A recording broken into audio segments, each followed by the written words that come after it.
One at a time. You can't build an Islamic community center because of somebody else's beliefs. You are affecting my rights. That's the bottom line. Beliefs. We're talking about victims whose family members were incinerated in 2,000 degree heat. Stop belittling who these people are. They're not bigots. They're not prejudiced. It's a cemetery. Excuse me, sir. The people building this facility have already attacked that type of mentality. You've heard Rabbi Shmuley's position on this. They've criticized it. Rob, go ahead.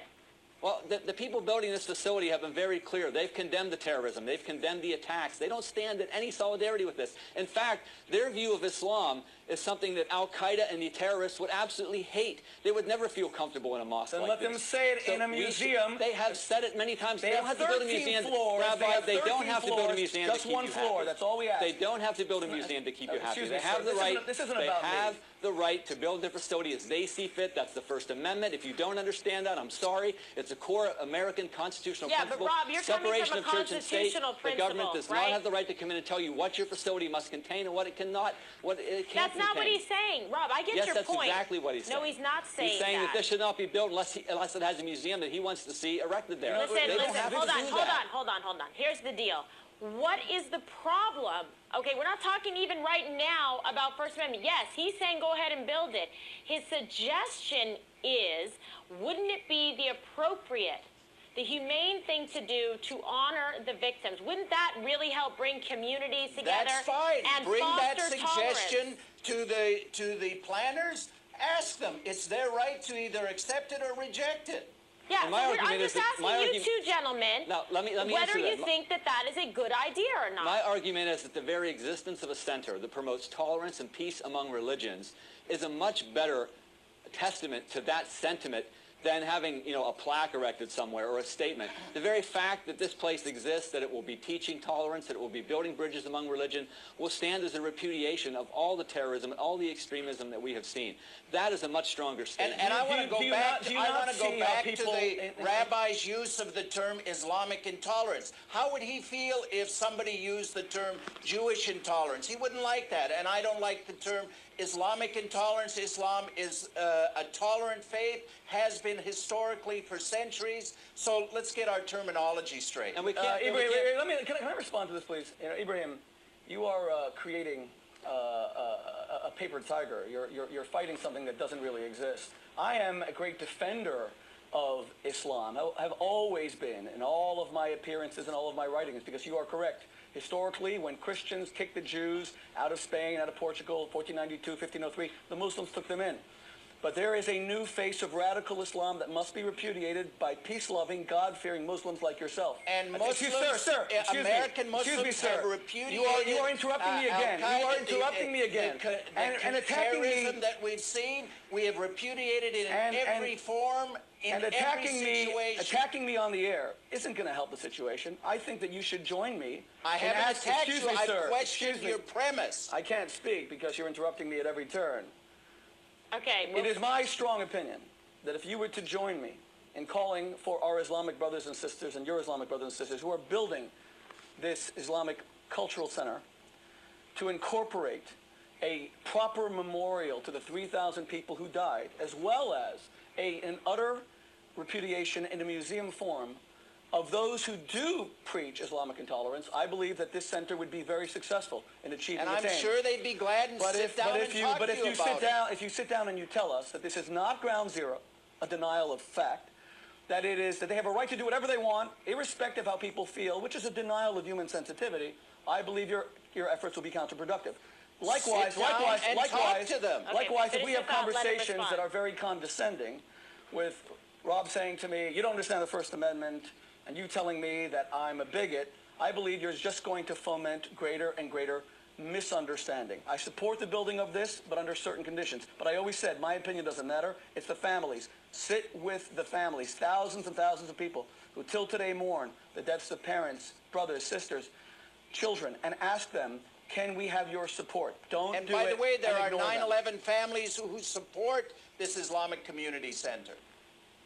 Okay, but what is there anything that you're going to lose? I mean, by actually what he's saying is reaching out to the families that have lost loved ones and by Has also anybody honoring the asked memory of to those sit who down have died. with the families? Well, but you have Sit to down wait with for them an and engraved talk about it. invitation. Why not make the suggestion and make the overture yourself and say, listen, let's sit down, let's talk about it. It's not my center. If I could just weigh in here, I think one of the problems is that the entire discussion has been, unfortunately, monopolized by demagogues with a larger agenda. Now, I'm not accusing you of that, Rabbi. I'm talking about people like Newt Gingrich and Sarah Palin, and now there's even a group trying to sue over the erection of this facility. It's absurd. The First Amendment and religious liberty guarantee this group the right to determine what type of facility it will have. Now, whether they want to reach out into the larger community and discuss with people, I'm sure that they already have. This is New York City. They have zoning laws. They have landmark laws. They have all sorts of regulations about what type of buildings are going to go up in their community.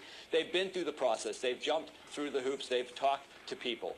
We're beyond all that. The real question now is, are we going to embrace our values, our core value of religious liberty and freedom of worship, or are we going to just trash that because some people don't like Muslims? And that's really what this is all about. No, it's There's not. some people No, it's who just not. don't like them, don't want them to build that. I think I'm that's not very accusing unfair. you of that, Rabbi. I think that's very unfair. You haven't seen some of the materials that I've seen Rob, there. well, can I ask it you is a question? vicious, and it is nasty, and it runs counter to the spirit of ecumenism and religious freedom. Let me make something absolutely clear. Every Muslim American is as American as George Washington and Thomas Jefferson. They are my American brothers, and they are my brothers under God. But if the purpose of a Muslim who loves their faith is to promote their faith in a humane and tolerant light that impresses their neighbors, then this is not the way to do it. And Rob, when you tell me that that's your opinion, excuse me, that's you're your opinion. You guys, let me please finish.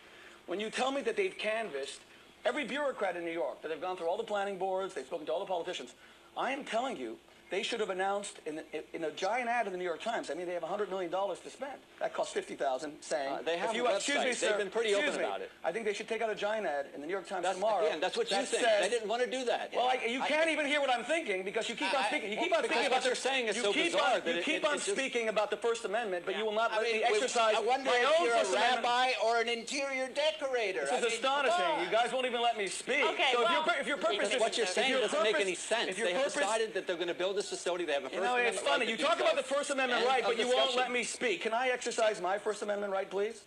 Let me just say, they should announce tomorrow that they are inviting all the members of the families, the victims' families, to a large public meeting to present their plans to the families so that the families can offer their reaction and their response. Now, Rob, I'm making this question specifically to you. Has that been done? I don't know, but I do know that they've got a website and that they have been very open about what they're trying to do. There's nothing hidden about this. So they should not canvass the family specifically, you're saying? This all comes down to what you think they ought to do. Their First Amendment rights do not hinge on what you think they ought to do. You're an extremist. You don't believe in human sensitivity. You're a reductionist. For you, as long as it's written right here, that's the law. You see, I have a heart, and I'm a human being, and I believe you have to feel for people as well. So be it. I'm sorry you don't understand the First Amendment. I'm sorry you don't. I'm sorry that you are using condescension in this conversation. We're not going to make and character assassination rather than having a humane exchange. Read the First Amendment. Well, I'm sure he's read it. He's a very learned man. I'd rather be governed by law than emotion. Fine, that's fine, but we're going to have to wrap up this. I think that we have to have a little bit of human understanding as well when it comes to getting along with our neighbors and friends. That's the purpose of the Constitution. It's to set the parameters of the law within which we all have to operate as good neighbors. Yeah. Hopefully things will go better at the center than they did here today. Oh, my goodness. Listen, it's never a bad thing when you facilitate discussion, fair and balanced discussion, give everybody their opportunity to say what they think and make some positive suggestions for a community to heal. I want to thank you, all of you, for being here with me today. Thank you, Rob. Thank you, Ibrahim. Thank you, Rabbi Shmuley. And we hope you come back again and join us sometime soon. We are going to have to take a commercial break right now. Please email in. There is a Fox News poll about your reaction to yesterday's decision by New York City's Landmark Preservation Commission to allow the building of the mosque down at Ground Zero. So let us know what you think. If you think it's a positive thing, negative, or you're not sure. Perhaps this discussion has given you some more thought process of how you might feel about that. We'll be right back after this commercial break with Claudia.